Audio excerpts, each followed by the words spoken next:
If there's one nutrition mistake that quietly wrecks a woman's hormones more than almost anything else, it's going to be chronic low-fat eating. People love to tell you that fat doesn't make you fat, but they fail to describe its importance because of what fat actually is at the cellular level. It's the raw material your body uses to build every single steroid hormone. Steroid hormones are the hormones that are going to actually go into your cells and produce a direct effect. Every steroid hormone in your body, think estrogen, progesterone, testosterone, cortisol, DHEA, they all start from the same exact molecule. Cholesterol. Inside the mitochondria of your ovaries and adrenal glands, an enzyme called CYP11A1 converts cholesterol into pregnenolone. Pregnenolone is not a hormone, it's the universal precursor. Every single one of your stress and reproductive hormones are going to be built from this molecule, pregnenolone, and if there's no cholesterol, there's no pregnenolone. That means there's no estrogen, no progesterone, none of it. This is basic endocrinology. Steroidogenesis cannot occur without adequate cholesterol supply. Here's where dietary trials of actual women come into play. A randomized controlled trial from the Canadian Diet and Breast Cancer Prevention Study Group put premenopausal women on a diet with fat reduced to just 15% of calories. After 2 years, their estradiol dropped 20% and their progesterone dropped 35% compared to the control group. Another controlled feeding study found that when women switched to a low-fat diet with high fiber, their estrone, testosterone, and androstenedione all dropped significantly. The same study found something else worth pausing on. Sex hormone binding globulin, or SHBG, went up on the low-fat diet. SHBG is a carrier protein that binds up circulating testosterone and estrogen, and once a hormone is bound to SHBG, it's biologically locked up, unavailable to act on the tissue. So a low-fat diet doesn't just lower total hormone production, it's actually going to also decrease the activity of the already reduced hormone output, meaning you're going to produce less hormones and they're going to have a weaker effect. This is exactly why some women can have normal total hormone levels on a lab panel and still feel symptomatic. The free usable amount of hormone is what actually matters. So when a woman chases a low-fat diet to get lean or be healthier, she's actually just starving the exact system that regulates her metabolism, her mood, her cycle, and her fertility. As a baseline reference, somewhere around 30 to 35% of your daily caloric intake should be fat. That's a reasonable floor for hormonal support, and it should trend higher during certain phases, which we'll get into later.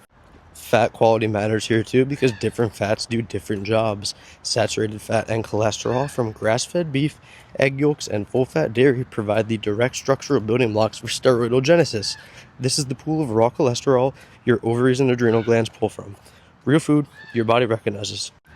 Omega-3 fatty acids from fatty fish like salmon and sardines do something different. They directly compete with omega-6 derived arachidonic acid for the enzymes that produce prostaglandins. This matters enormously during menstruation because excess arachidonic acid will drive the production of series 2 prostaglandins, specifically PGF2 alpha, which is the molecule directly responsible for uterine cramping of dysmenorrhea. And this is really just a ratio problem, not an omega-3 amount problem. Most modern diets are loaded with omega-6 from seed oils, which pushes the arachidonic acid pathway into overdrive regardless of how much fish someone eats on top of it. Cutting back on seed oils while adding omega-3s is going to work in the correct direction for you in both ways. A meta-analysis of 8 studies found a large effect of omega-3 supplementation on reducing menstrual pain, and multiple trials confirm women taking omega-3s need fewer pain relievers during their period. So fat's not just one category, it's structural material for hormone synthesis and it's a regulator of the inflammatory environment your cycle operates in. A woman chronically under-eating fat is fighting her own biology on 2 different fronts at once. So we're now going to go phase by phase and get very specific about how you can intentionally use fat through the month for optimal health. This should be your goal for everything you're doing. Do it intentionally with a goal, and your goal should be optimal health. So for the first phase, the menstrual phase, hormonally, estrogen and progesterone are both at their lowest points right now. Prostaglandin activity is elevated, which is the direct driver of cramping and inflammation during this window. This is the phase to prioritize omega-3 specifically. Fatty fish like salmon, sardines, or mackerel will directly compete with the arachidonic acid pathway and blunt the series 2 prostaglandins that cause cramps. You should pair this with iron-rich foods because fat also improves the absorption of fat-soluble vitamins that are mobilized during this window. During the follicular phase, so extending to about day 13, hormonally estrogen will begin climbing steadily as follicles mature. Insulin sensitivity improves and the body shifts towards more efficient carbohydrate use. Because insulin sensitivity is higher and carbohydrate tolerance is good in this window, fat intake can sit closer to the 30% baseline rather than being pushed higher. This is the phase, naturally, where a slightly higher carb, moderate fat structure works well. Still, egg yolks and grass-fed dairy should stay in your diet. They're the primary dietary cholesterol source, feeding the rising estrogen production happening in your ovaries right now. At all times, you should be eating high-quality cholesterol and fat from sources such as grass-fed dairy and pasture-raised eggs. No excuses. You need it for your health. Around day 14 during the ovulatory phase, hormonally estrogen will peak, luteinizing hormone will surge, and the follicle is about to transform into the corpus luteum after the egg releases. Testosterone will also get a brief bump, so this is arguably the most fat-dependent moment of the entire cycle. Once the corpus luteum forms, it expresses a high density of LDL receptors, which pull cholesterol directly out of the bloodstream to fuel progesterone synthesis on demand. It's essentially building a steroidogenic factory in real time. Egg yolks, grass-fed beef, and full-fat dairy, like we've mentioned over and over, should all be present here to make sure that circulating cholesterol supply is available the moment the corpus luteum starts drawing on it. Zinc-rich foods like oysters and pumpkin seeds matter too to support the luteinizing hormone surge, but the fat intake specifically is what stocks the raw material for what is coming next, and is what is most important for your health. For the luteal phase, days 15 to 28, progesterone is going to become dominant, produced continuously by the corpus luteum pulling on the LDL cholesterol supply. This is a genuinely fat-hungry phase. Progesterone synthesis is ongoing and sustained. It's not a single event like the luteinizing hormone surge. At the same time, insulin sensitivity declines, your rest and metabolic rate will rise, and cortisol reactivity to stress is going to elevate. This is the phase to run your fat intake up at its highest point. Up to 35 to 40% of calorie intake is reasonable here. The corpus luteum needs the continuous delivery of cholesterol to keep producing progesterone through the back half of the month, and this lines up directly with the low-fat diet trials showing progesterone dropping 35% under fat restriction. This is also the phase where magnesium and omega-3s do double the work. They support the elevated cholesterol reactivity happening in this window while also keeping inflammation in check ahead of the next period.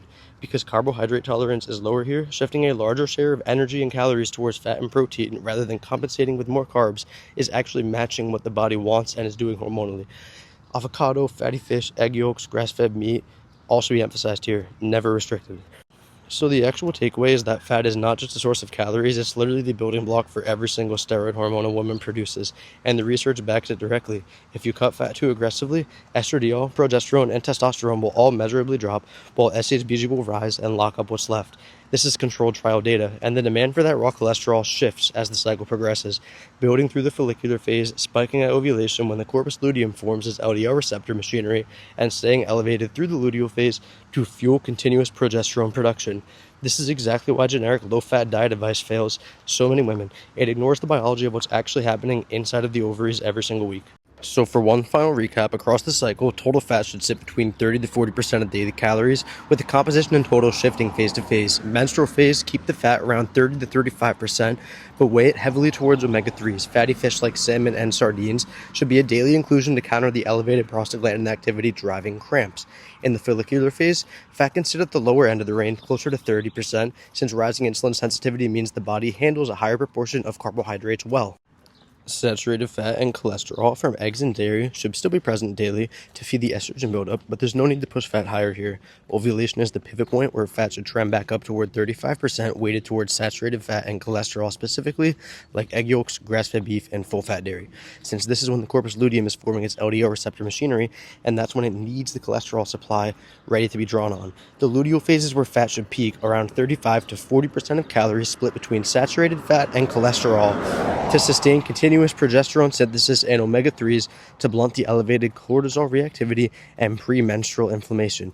Throughout every phase, omega-6 intake from seed oils should be kept low regardless of the phase-specific omega-3 target. The ratio between the two matter as much as the omega-3 amount itself, since excess omega-6 feeds the arachidonic acid pathway that omega-3s try to counteract. Too much seed oil in any capacity regardless of gender is going to be horrible for you and for your inflammation. My coaching is entirely based on what's actually happening to your body on a scientific, biological level. So if you're working with me, you're not just working with any other coach, you're working with someone who studies the human body and why the processes that happen actually happen and how they work. And you're working with someone who strives to optimize these processes within his own life and who tries to learn every single day more things to do and more things that I can use to help others.